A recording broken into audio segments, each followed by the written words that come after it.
Great tonight. Martin Truex Jr. is entering the Daytona 500 with a top contending team from the NASCAR Craftsman Truck Series. Will he face an uphill battle to make the race? The format has been unveiled for the Cookout Clash at Bowman Gray Stadium. How challenging will it be to get into the main event at the Madhouse next Sunday night? NASCAR 25 announced an update on its new video game set to be released later this year. What's the big surprise addition to iRacing's console game? Hello to all of our viewers watching here in the United States and around the world. Welcome to Grid Tonight, your weekly motorsports news program. I'm Kobe Lambeth. With me are Joshua Birch from JB Motorsports and Matt White from Grid Endurance Performance Index. We encourage everyone to interact with us in the chat, support us through Super Chat, and visit gridnetworktv.com for our latest content. Now here's Josh with our top story this evening. Thank you, Kobe. Good evening to you. Good evening to you as well, Matt. Good evening to everybody. So, top story. Despite retiring from full-time racing at the end of last year, Martin Truex Jr. will attempt to make this year's Daytona 500 with TRICON Garage. Now, Truex Jr. will drive the number 56 Toyota with sponsorship from longtime partner Bass Pro Shops.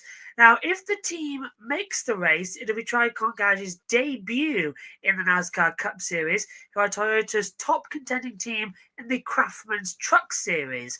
Now, for its Daytona 500 entry, the team will receive technical support from Joe Gibbs Racing, and Cole Pearn will reunite with Truex Jr. to serve as his crew chief again. Originally, 2311 Racing was supposed to enter a car for Truex Jr., but the complicated legal matters with the antitrust lawsuit against NASCAR made it hard for the Denny Hamlin and Michael Jordan co-owned team to enter a fourth car. Thankfully, Toyota was able to pivot and get the deal done with TRICON Garage.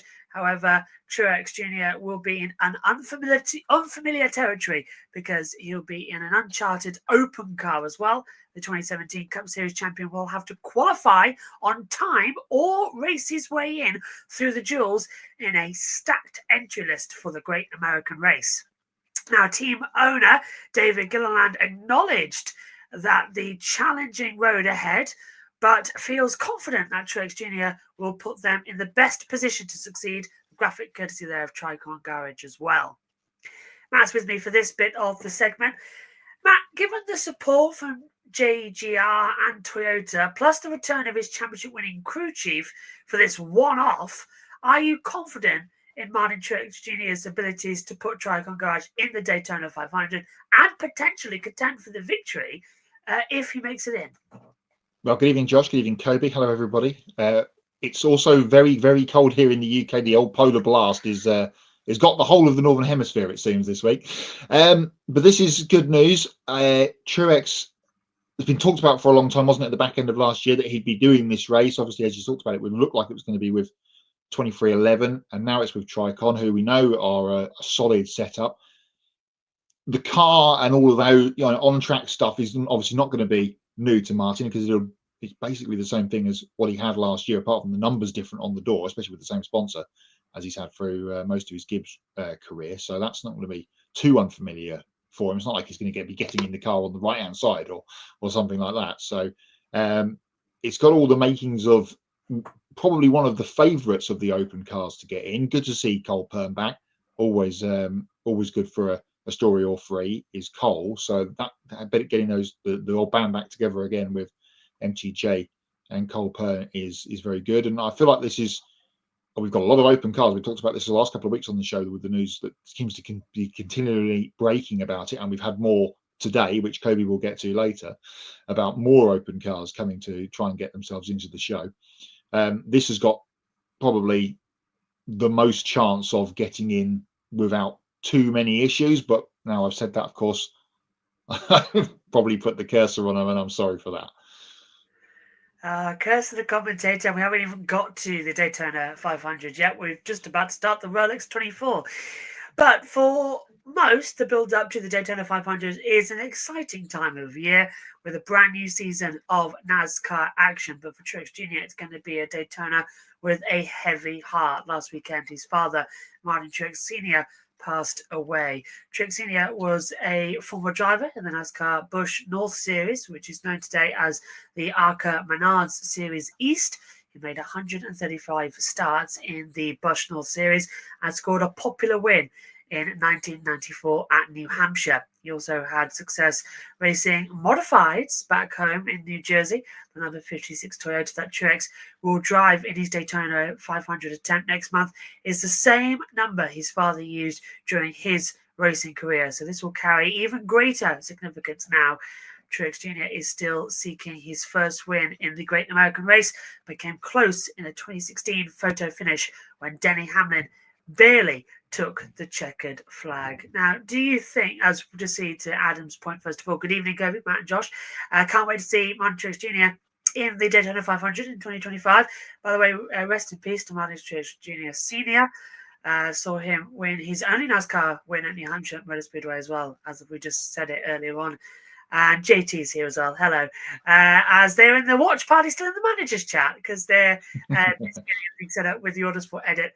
And I did try and update Jess's, but it hasn't sent over just yet. I'm looking at it now. But yeah, so they're watching in the managers chat in JBM. But Matt, do you think racing in memory of his father will give Truex Jr. an extra boost of motivation to put the 56 in victory lane? And of course, with that number being so meaningful to the Truex family.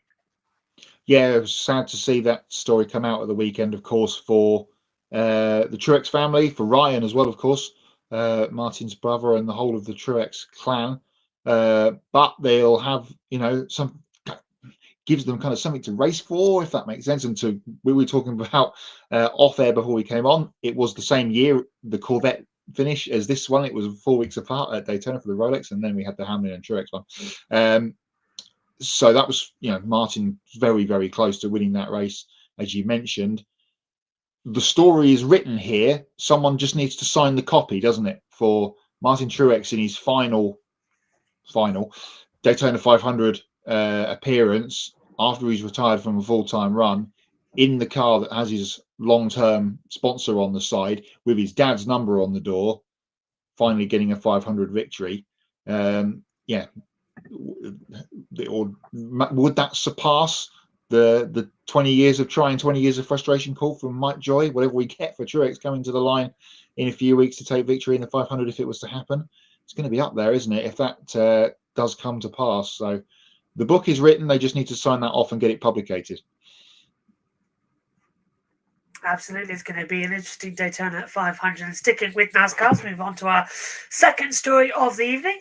Yesterday, NASCAR has revealed the format for next weekend's Cookout Clash at Bowman Gray Stadium. Now, on Saturday, February 1st, Cup Series drivers will be on track for a combined practice and qualifying session. Now, they'll be split into 3 different practice groups and get to go out on track 3 different times. Then, each driver's fastest lap from their final practice session will set the starting lineup for the heat races, which will take place later that same day. The fastest driver will start on pole for Heat 1, the second fastest on the Heat 2 pole, and so on. Now, there will be 4 25-lap heat races, with the top 5 finishers from each race advancing to Sunday night's main event. Now, on Sunday, February the 2nd, the drivers who didn't advance in the heat races will compete in the last chance qualifier races, 75 laps each, and the winner of each LCQ will advance to the big race later that night. Now, the 23rd and final starting spot in the Cookout Clash will go to the highest driver in points from the 2024 season, who didn't race his way in. Now, the main event will be a 200-lap race at the Madhouse with a mandatory caution at the halfway mark. Only green flag laps count, and the race must finish under green. Graphic courtesy there of NASCAR. Similar to what we saw then when we were at the Coliseum. Now it's slightly tweaked for Bowman Gray. I like it. Do you like this format? And are you looking forward to seeing Cup cars racing under the lights at Bowman Gray next Sunday night? Shout out to our co-host from last week, Matthew Owens, who is deep in the bowels of Winston-Salem, where Bowman Gray Stadium is. He's absolutely hyped about this in a couple of weeks' time. Is he going? He's not. I wish he was, but who I'm sure will be deep in the bowels of Walnut Cove, calling the race from home as always on the Ultimate Sports Radio Network. I can't wait for this. Just for the very sly fact is, I get to tick off of watching a race at Bowman Gray. I've never done it. I've seen the various clips on the internet from all the different series that have raced and fought there over the years, and it's good to see NASCAR getting back in the door. The track looks great from the photos that have been doing the rounds. What the improvements they've made, all the safety stuff, and all the walls have come in, and it looks like it's going to be a cool show. I have enjoyed the Coliseum races, but I think it was time after 3 years to move it on to somewhere new, and it's going to be cold, that we can be sure, especially with the current weather that we've had over the last couple of weeks in that part of the world. So they might need some Monte Carlo style studded tires on the old Cup Series cars. But much like the Daytona 500 we were talking about before, lots of open cars coming. We've got a load of the short track names from that part of the world trying their hand to try and get in this race, so that'll be cool. So we have some new names to conjure with, perhaps. I just think it's going to be a great event, and you can absolutely guarantee that there'll be many sparks and many pieces of carbon, well, not carbon fiber, but sheet metal, flying throughout that 200-lap feature on the Sunday night. Yeah, I'm looking forward to being up nearly all evening for that one. I'm looking forward to the clash of Bowman Gray Stadium, says John as well. Absolutely. It's going to be a classic. Adam says, Martin Truex Jr. drove an Oldsmobile in his only NASCAR victory, of course, at New Hampshire. But I personally can't wait. It's going to be an absolutely fantastic 2 evenings of racing that we get, of course, with the Saturday coverage as well. If you fancy racing yourself, then iRacing had some major news to share earlier today about its new console video game, NASCAR 25, which will be released later this fall. Now, unlike its last console game, NASCAR 21, Ignition, which only featured the NASCAR Cup Series, will see the Xfinity and the trucks included in this game too. But for the first time in the history of NASCAR video games, the ARCA Menards Series will debut in a racing video game. Fantastic news. All 4 series will be featured in NASCAR's 25 career mode, where gamers will start in ARCA and work their way up to the Cup Series. Cup, Xfinity Trucks, and ARCA will also be accessible in other game modes, such as quick races, seasons, and online multiplayer. Now, the reaction to this news was overwhelmingly positive, especially about ARCA being included, because this is a massive advance for the series. The graphic courtesy there of iRacing. That's a pun that you can say twice with graphic courtesy. I like that one. But Matt, how do you feel about iRacing including all 4 series in the upcoming NASCAR 25 console game? And do you agree about this being a big deal for ARCA? Very big deal for ARCA to get their name in amongst this. I haven't played them, but from what I hear, the last couple of console games, NASCAR ones, have left a little bit to be desired. I think the last one I played was Heat 3, which did have the Trucks and Xfinity series on there, and it had some dirt stuff too in the career mode, which was cool, and progressed your AI driver throughout all the way up to winning the Little Cup Series and clicking off all the achievements or trophies, whatever you want to do. But as we talked about, I think last year when this all got announced that it was happening, iRacing coming on board with NASCAR was only a matter of time. Good to see them going down the console route, not just sticking to stream and PC stuff, as obviously the iRacing platform has for the bulk of its life, apart from the World of Outlaws games that have come out over the last couple of years, which they've been a part of. But NASCAR needed a new game after the disappointment of the last few. The only real person they could go to was iRacing. They've got so much data and all the tracks already scanned and everything, so it would only be a matter of, well, I don't know this for certain, but it would only be a matter of moving some pieces of the puzzle around to get it on for the console stuff.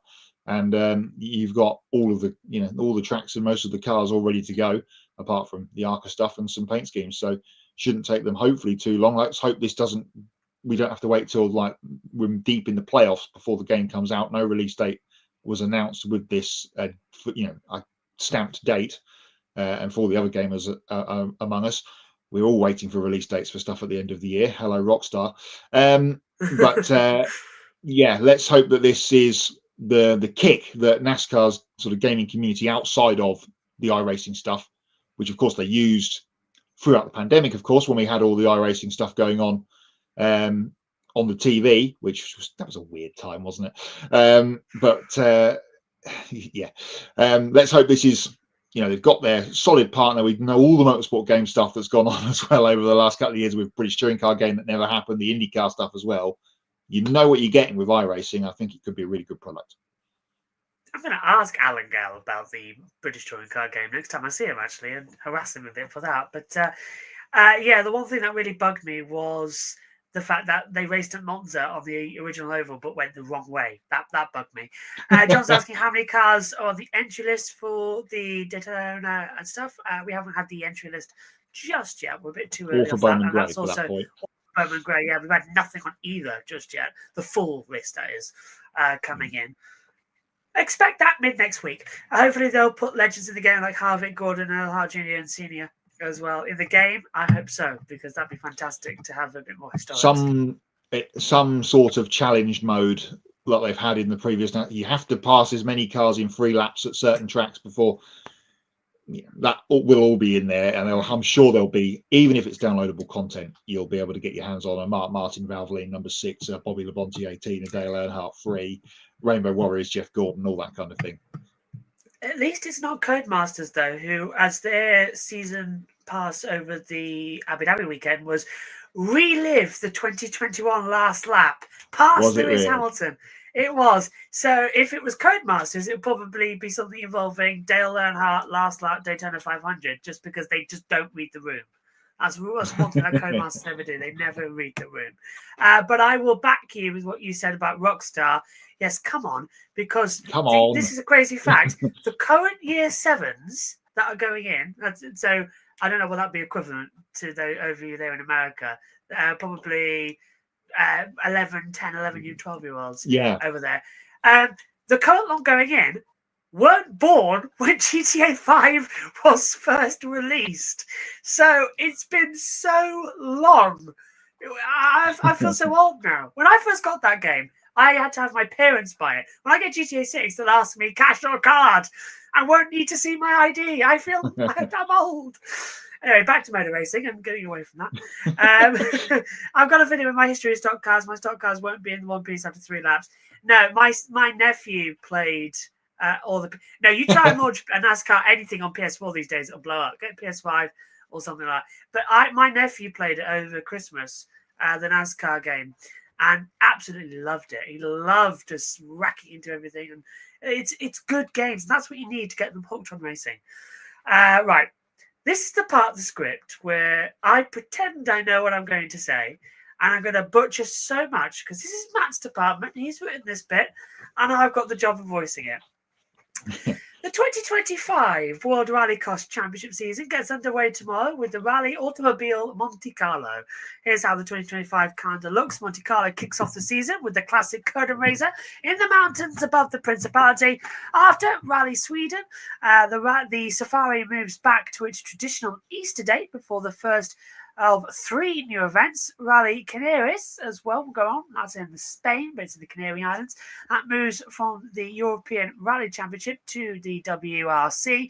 There are 2 further brand new events with Paraguay and Saudi Arabia hosting for the first time. Latvia, Croatia and Poland are missing from the calendar compared to 2024, with Estonia coming back after 1 year away. All graphics in this segment are courtesy of the WRC. Kobe's back with me for this bit as well. But Matt, we'll start with you. How special is it to have the Monaco, this is the Monte, as you call it as well, open the season? And what are your thoughts on the calendar as the season kicks off this weekend? Yes, it's the Monte. We all know it as the Monte or the Monte Carlo. End of January, beginning of February, snow and ice, rally cars, many people, Col de Turini, which we'll talk about later, in the dark. Especially tomorrow, if you can get yourself in front of a television or a stream that has got the nighttime stages tomorrow, Thursday night, as we do the show live for the opening 3 stages, I think it is, tomorrow in the dark. it's tremendous. You can't see a lot in terms of what's happening, but the visuals in terms of spectacle are tremendous.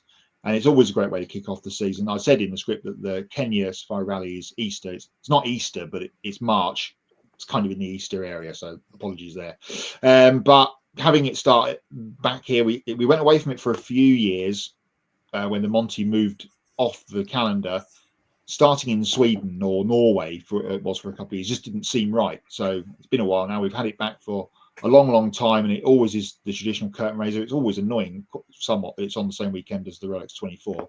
It has been for quite a few last few years. Somewhat annoying, but yeah, tremendous to have it back. It's going to be a great season. The end of last year, which we'll get to in a second, was spectacular, and all of the main players are back for 2025. Those new rallies on the scene there, as you mentioned, Canarias Tarmac Rally on the island has been part of the European Championship for quite some time. Good to have a Rally Spain back, because we had it in Barcelona or outskirts of for a long time.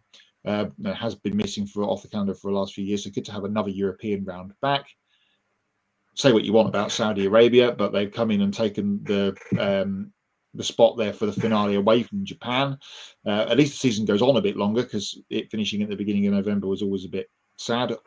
Obviously, it's sad that there's no UK round yet again. I'm not sure that's ever going to come back. But the South American doubleheader is intriguing to me. Paraguay, new event end of August, and then a couple of weeks later, Chile. They will be very, very good. It's not the old school days of having Mexico and Argentina in the first half of the year, but good to have two South American rallies there at the back end of the summer. Yeah, really excited to get this year's season of World Rally Championship underway. Always exciting to start it off in Monte Carlo, and early in the season got two of my favorite rallies on the schedule, in Rally Sweden and then the Safari Rally Kenya. Really enjoy those two rallies compared to all of the others, and it's very interesting, seeing the shakeup with adding all the new rallies.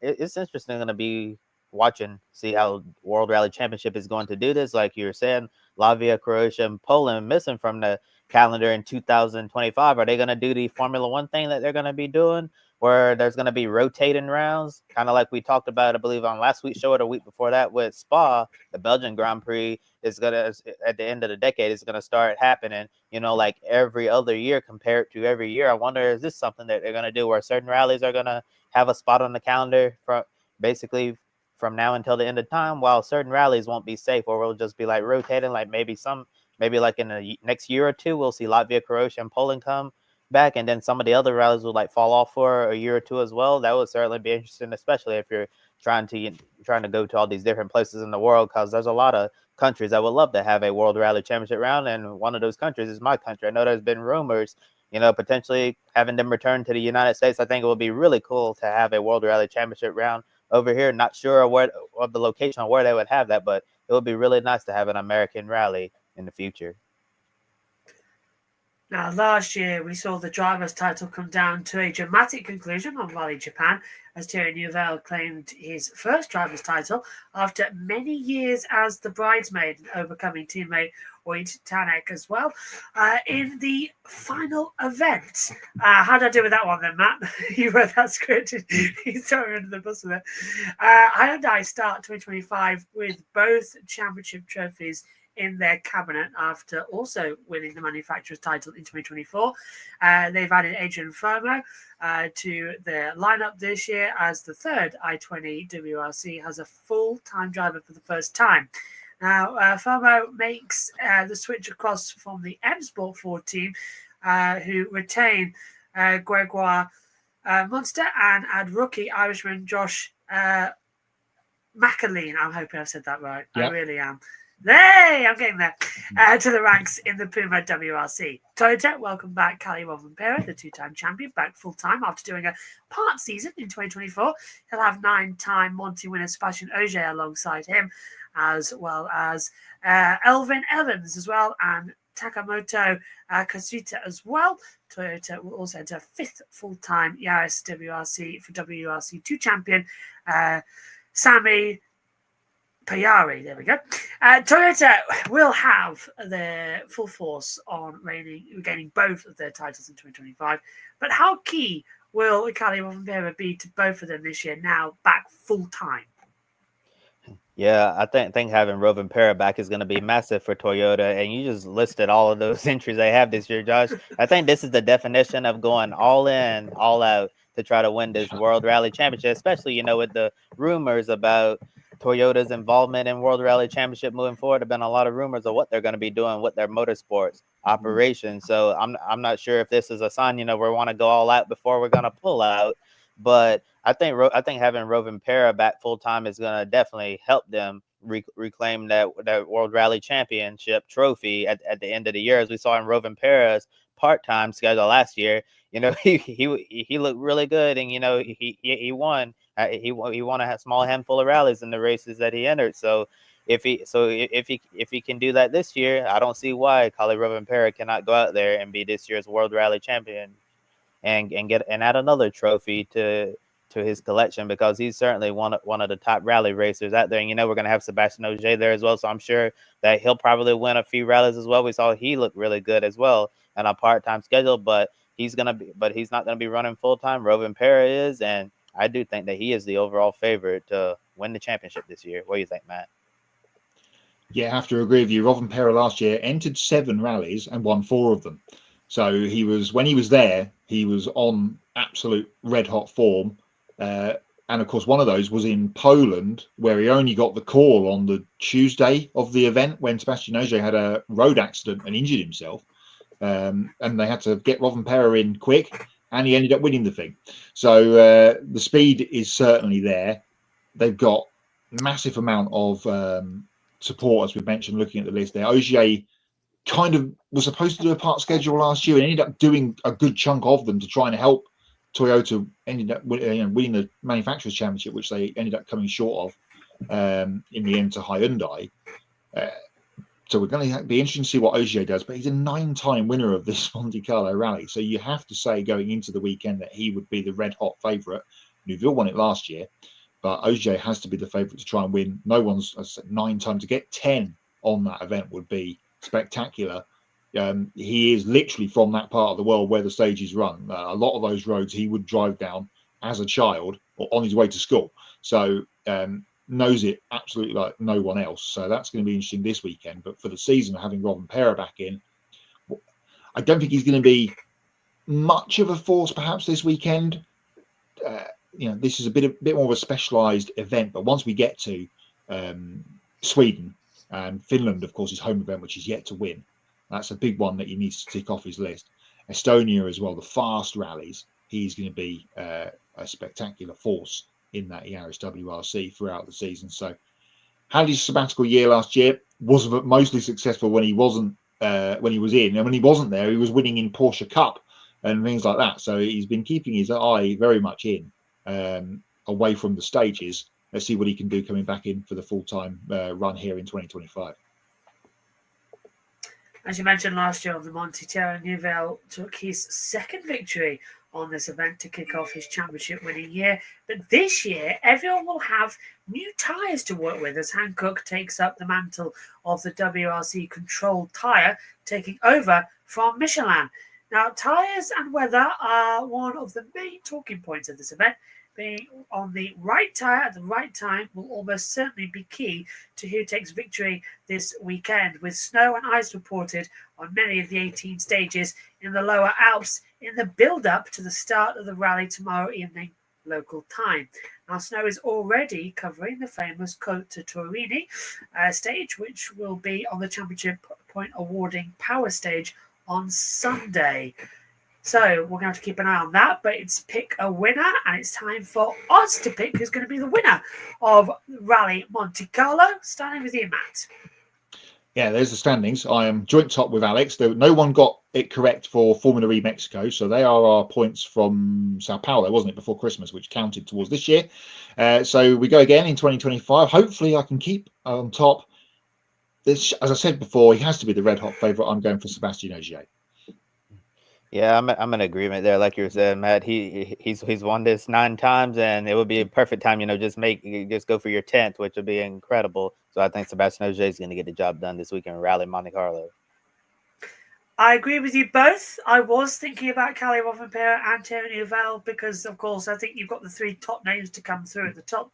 But 9 times a win, you've got to go safe early on. I'll go with Sebastian Ogier to begin with. And then I think it'll get harder as the season goes on, as I'm sort of taking more back into it. Even Adam's going safe with Sebastian at the pick a winner point as well.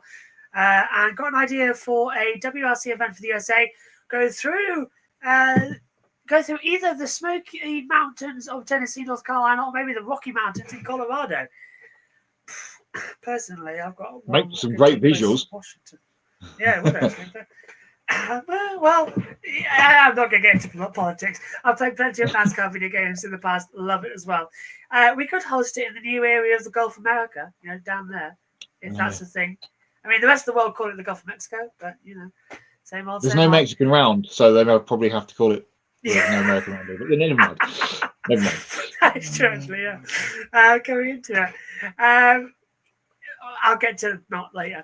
So I'm going to hand over to Matt White for the latest from our Grid EPI update. Yes, it involves Danica before you say anything.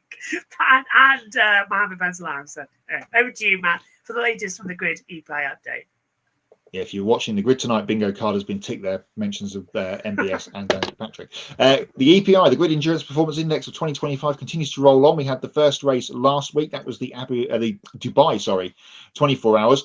This week, they shifted across the Emirates and found themselves in Abu Dhabi at Yas Marina for the Abu Dhabi 6 hours, presented by Michelin, the second round of the Creventic 24H Middle East Trophy, and a second win in 2 weeks for WRT with their Evo 2 BMW. And this week, it was driven by Charles Weerts, Timo Boguslawski, and Yasser Shaheen. They were the winners on the weekend for WRT. So 2 wins in 2 weeks for BMW. Is that ominous for this weekend at Daytona for the Rolex 24? We will see. In second position in the race and winners of the Pro-Am category, Gabriele Piana, Sergei Borisov, Victor Shaitar, and Sergei Soltarov, for the Winwood Racing team. And the AM class was won by Hofer Racing, finishing 5th overall. Michael Kroll, Alexander Prinz, and Chantal Prinz, and Timo Rufkild in their Hofer Racing entry, finishing 5th overall. As I mentioned, it is Rolex weekend. We'll have our full preview to it on Saturday afternoon pre-race. So get your reminders set for the Grid Network's traditional preview for the Rolex 24. That's the next round of the Grid Endurance Performance Index. So class winners and all in the Grid EPI segment on the show next week. The spreadsheet is already taking shape, which is great. Love this time of year, getting all the names and everything ready to go in the Grid EPI spreadsheet. And we'll have the first leaderboard probably at the end of March. Yet to set a date, but it will probably be at the end of March. And then we can see the runners and riders throughout the season, as we always do. Now time to hand back to Kobe. Plenty more headlines from the week that was. Thanks, Matt. Time for some more motorsports news from around the world. Another local track star is entering the Cookout Clash at Bowman Gray Stadium. Multi-time track champion Burt Myers will join the stars of the NASCAR Cup Series on track in Winston-Salem next weekend. Myers will drive the number 50 Chevrolet for Team Amerivet with sponsorship from CitroSafe and Tony Uri Jr. serving as his crew chief. He'll be joining his longtime track rival Tim Brown in the exhibition race, who previously announced that he would be driving number 15 for Rick Roy Racing in the Clash. Myers is a 12-time Modified Tour track champion at Bowman Gray, which includes 2 championships in the NASCAR Whelen Southern Modified Tour and 3 more titles in the Smart Modified Tour. He said every short track driver dreams of an opportunity like this, and to drive a cup car at his home track Bowman Gray means the world to him and the Myers family legacy. So you'll see the short track rivals, Burt Myers and Tim Brown, going at it at the Madhouse. Photo courtesy of Team Amerivet. For the 3rd time in his career, NASCAR Cup Series champion Kyle Larson claimed the Golden Driller after winning the Chili Bowl Nationals again. Despite starting on the pole in the 40-lap A main, it wasn't a straightforward victory for Larson. During the race, in 2 separate incidents, he crashed into a lap car and then brought out the caution after hitting the wall. But he still held on to win this year's Chili Bowl, holding off Dason Pursley and Shane Golobic. When Larson climbed out of his dirt midget, he held up his Golden Driller trophy and just shrugged. Like, what do you expect, right? Photo taken by Shane Bevel from NASCAR. Haas F1 promoted Laura Mueller from performance engineer to race engineer ahead of the 2025 Formula One season.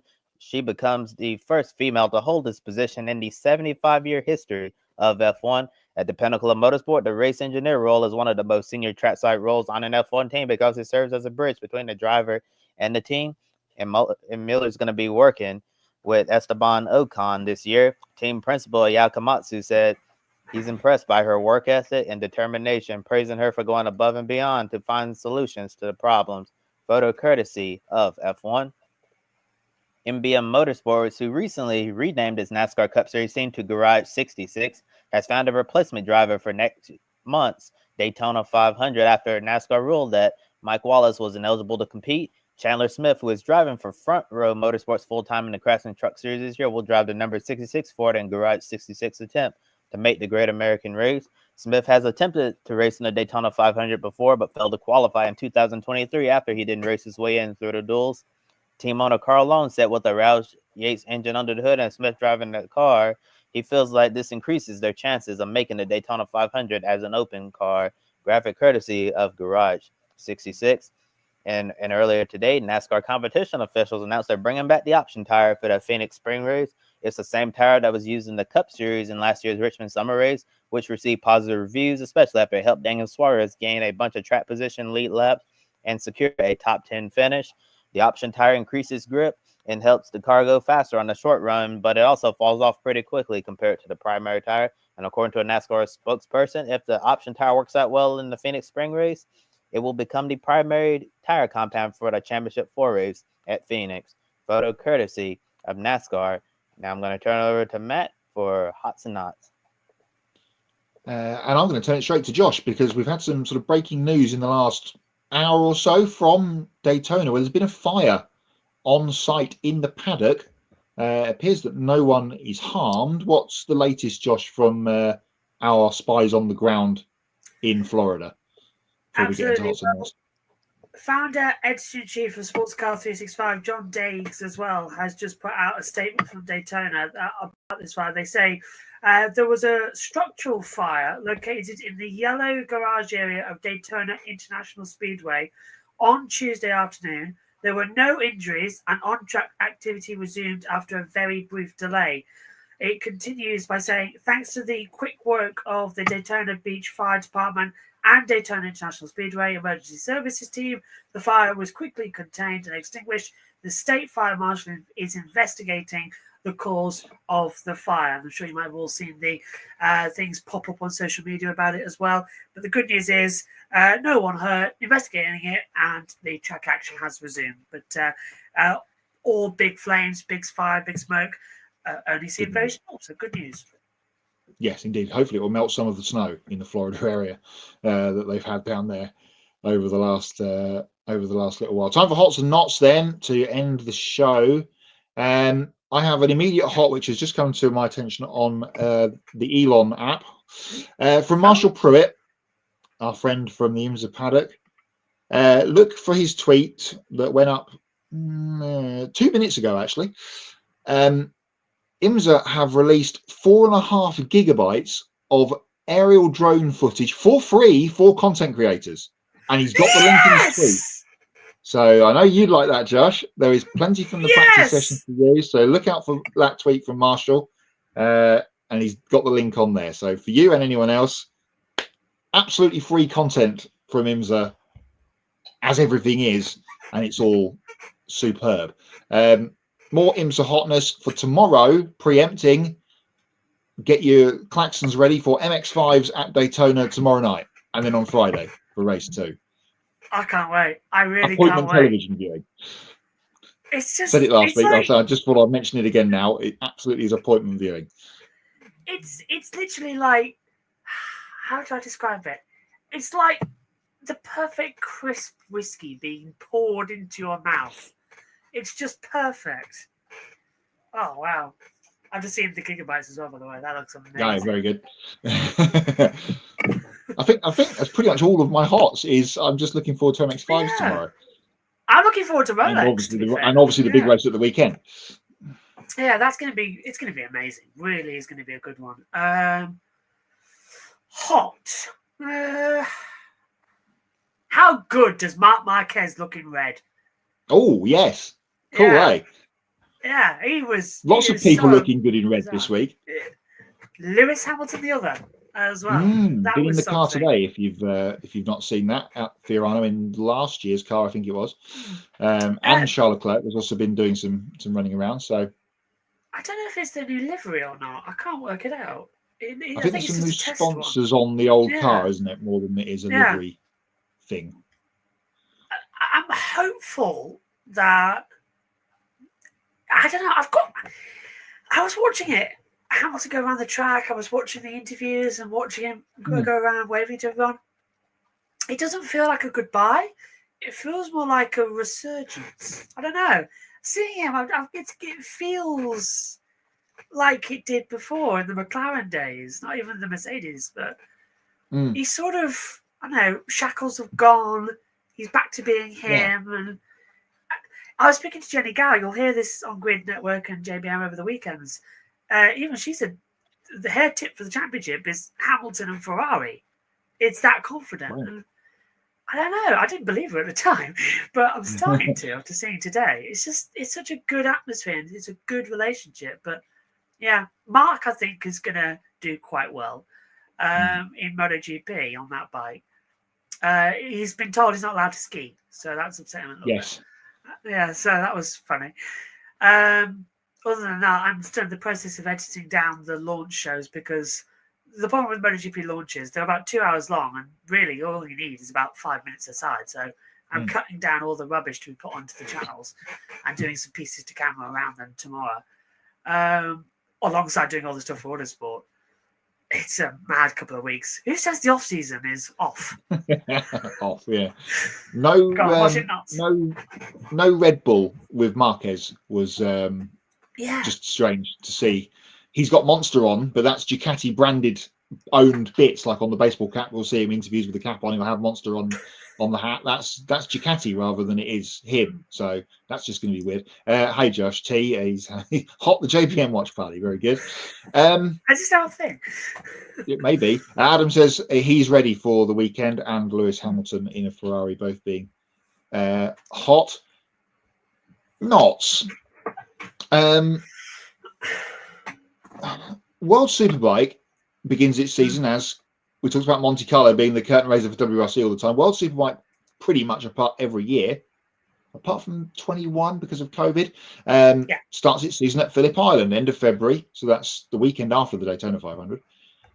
They always go there, start the year. It's their only trip outside Europe for a world championship, which seems bizarre. And yet again, we're going to talk about Pirelli tyres being terrible because they've already said, what are we, 6 weeks out from the race weekend, that it's going to be a pit stop race because the tyres won't last. It's mad. It's again. Mad. And they're the same tyres that you have in Moto 2. And they can last the distance. I know it's a bit more powerful, the bike, but come on. I mean, why is it such a problem? I know it's expensive for one round and they'd rather have the stock tyres, but come on. It's getting embarrassing. I don't know what tyre company the Australian Superbike Championship runs on, but they run at Phillip Island with no problem. Yeah. So Michelin do it. They only go there once a year. GP, exactly. And Pirelli, they've got cash. Yeah. Brilliant circuit, Phillip Island. But the perennial problem is seemingly no one can get around there with a tyre that can last a race distance in any category, it seems. We had problems in the GT race there in the summer for Australian GT. In our summer, their winter, they had punches. There's been a Superbike thing for a while. We had MotoGP races with flag to flag because we had several times. It was there, wasn't it? It was Marquez there, didn't he? Black flag under the time, and he got the black flag. Yeah, of course, that was there. There've been some brilliant MotoGP races at Phillip Island, absolutely tremendous stuff. This last one, I think, was the best. Yeah. Yeah, last year was really good. So yeah, more Pirelli notness. Shall we make it a thing? Yeah, let's make it a thing. Yeah. No, what's not cold weather snow? Yeah, that's not. Yeah, it's getting really bad now. Not the Here FIA's we go, rating Joe. comment. Yeah, I'm glad you brought it up. Mohammed Ben Sulayem. He can't go a week, can he, without wanting to get in my bad books even more. He's now talked about if a driver reaches maximum leverage, that they're going to start fining and also taking points off for swearing. I mean, it's mad. I can't swear, but it's mad. It's really bizarre. I mean, we've just got away from the FIA clearing themselves of not interfering in a championship for them now to be directly interfering in a championship for something so mundane. It's weird, and the sooner he is out, the better. I think America's got Donald Trump, Formula One, and the FIA have Mohammed Ben Sulayem. And do you know what's worse? I can't tell which one's worse because it's one after the other. And I don't know, we're 2.5 days into Donald Trump's second presidency, and you already feel like you want to scream. And I feel like after 3 seasons of Mohammed Ben Sulayem's BS, I have gone past the point of screaming. I've gone full on to let's get him. Basically, had enough. Do you remember do you remember in the would have been the Jean Todt days, but it probably wasn't anything to do with him. The helmet thing where they stopped the drivers from changing their helmets throughout the season. It's kind of got echoes of that. Like, we want you to be in a box. You're not allowed to come out of the box. You're not allowed to talk outside the box. You're not allowed to do anything outside the box. And if you come outside the box, you'll get hit with a monetary fine. And if you keep coming outside the box, we'll take your points away. It's stupid. It's absolutely stupid. I remember that helmet thing. And it was mainly targeted at Vettel, wasn't it? Because he changed his helmet session to session. Yeah, he was like, here's practice 1. Here's the race. And then, I remember one point, Sebastian Vettel, I think, is the first driver to ever change helmet designs mid-race. I can't remember what it was. I think it was Malaysia 2012. It was that wet race. It red flagged. And 2009 was a red flag. I didn't restart. 12 had a red flag too. Yeah. 12 restarted. Lap 9, it red flag. And he changed his helmet from the usual silver one. And then the only one he had for proper wet weather was a completely different helmet design. Nice. So he started the race with one helmet design, and ended it with the other design. And I found that hilarious. He's the only one to do it. I know usually you can change helmets in the race because white visors and all that lot. But in terms of helmet design, he's the only one to change it. I think Lewis has done it since, but only because his helmet had a crack in it, if I remember right. When was that? Brazil 2016? Something like that? No, when was it? It was somewhere he changed it from the yellowy, whitey one to a purple one. But yeah, it's very rare for that to happen. But I do remember that, and it got so stupid that it was like, what was it? The drivers nearly had a protest because of helmet designs, and then that rule came in. You could only change it for your home race or once a year, so on. That's quietly gone now, hasn't it? It's sort of disappeared. That's thankfully gone away. Other not, just to tick the bingo card off, Danica Patrick. If anyone's seen her social medias, she was at the inauguration. Yeah, she was there. And she was at the after dinner party as well, which is supposed to be only for the officials. She was there. I look forward to, well, actually, I'll take that back. I do not look forward to seeing more of her this year. But the good news is what I can share now is that what I got told at Autosport has now been corrected, and a member of the Sky F1 team is staying for 2025. Yay.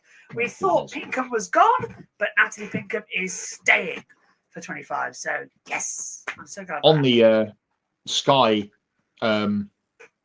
thread, there's going to be a Damon Hill and Graham Hill documentary being put out by Sky F1 and Sky Documentaries at some stage with Damon leaving the broadcast at the end of last season. They're making a brand spanking new documentary, which I saw doing the rounds this morning. So that'll be very good, I'm sure. Once that comes out, that's a hot. For not, I'm out. Here's a note for you. World Superbikes, get some live timings, would you? Come on. For the testing, yeah, at Jerez. Yeah, Mm. and even that, I can't find a link on the webpage to it. I think I've been told it's only on an app, so that's going to be hard to get onto the On their broadcast. timing partner, which I don't know who that is, but yeah, trying to follow some series testing is hard. it's a struggle. It is a struggle. There you go. Australian Superbikes use the Pirelli Diablo family of tyres, says Josh. Is that the same one as? I can't. I'm not sure, but Pirelli's Pirelli, is it not? Yeah, it's the same brand. I know it's stock tyres, Yeah. Moto2, and are we ready for spring? Yes. Yeah. Yes. I'm not looking forward to spending 24 hours in a freezing commentary box. That is, I'm not looking forward to it. Yeah. I might freeze. That's why I'm literally I'm not doing all the 24 hours. I've got 4 hours off, an hour each segment of the broadcast as split to full, because otherwise I'm going to freeze. So that's a not. And Dunlop and Michelin and Bridgestone and every time possible there is. Yeah. It's like just I can list what Hankook, Dunlop, Michelin, Bridgestone, which is basically Firestone. They can all do more than Pirelli. Looking forward to the Hill documentary. I am too. Just a quick thing about tyres while we've got it. Formula E, they are really worried if they have a wet race that they will not be able to race at all. If anybody saw the Mexico Free Practice 2, they were all sliding around. We thought, it's greasy. No, it was just you could spit, and it was that level of damp out there. But those tyres, straight off, they've got no temperature, no grip, nothing in any damp conditions. They are severely worried if it literally just sprinkles, they're going to have to red flag it. So Formula E, talking to somebody the other week about Formula E, and I don't remember us ever having a full proper wet race ever. There was that one in Seoul. Yeah, we've had loads. Maybe they just don't stand out in my brain. Paris in yes. 19, that turned wet. Yeah, did. London race 2. Seoul was wet, wasn't it? The one time we went to, or one of the two races. Both Souls were wet, actually. Yeah, that was red flags. You put me on the list here. There wasn't many. We didn't have any wet races for last couple of years, anyway. 7 years or so. We didn't have any wet races, and they all sort of came at once. Paris was wet. Yeah. We've had Berlin wet. We've had London's definitely been wet because that was the worst ever. We thought we were not going to get any racing in. Oh, of course, yes. Yeah, I can't remember if we nearly didn't have Brazil because that was going to be horrific. But yeah, in terms of it now, it's quite funny because Hankook have come in. They've taken over from Michelin in the Gen 3 era, and it's supposed to be an all-weather tyre. It can't handle all weather. So we are literally going to be like that for 2 seasons, waiting for Bridgestone. And Kobe reminded us in the chat that one of the New York races was wet too, at Brooklyn. Oh yes, yeah. Everyone slid off the well, they were off the end of the back straight, wasn't it? Yeah, and everyone just went straight off. Yeah, and we sat around for an hour because the red flag came out, but they couldn't work out who was where. Because where they crashed was the sensor point.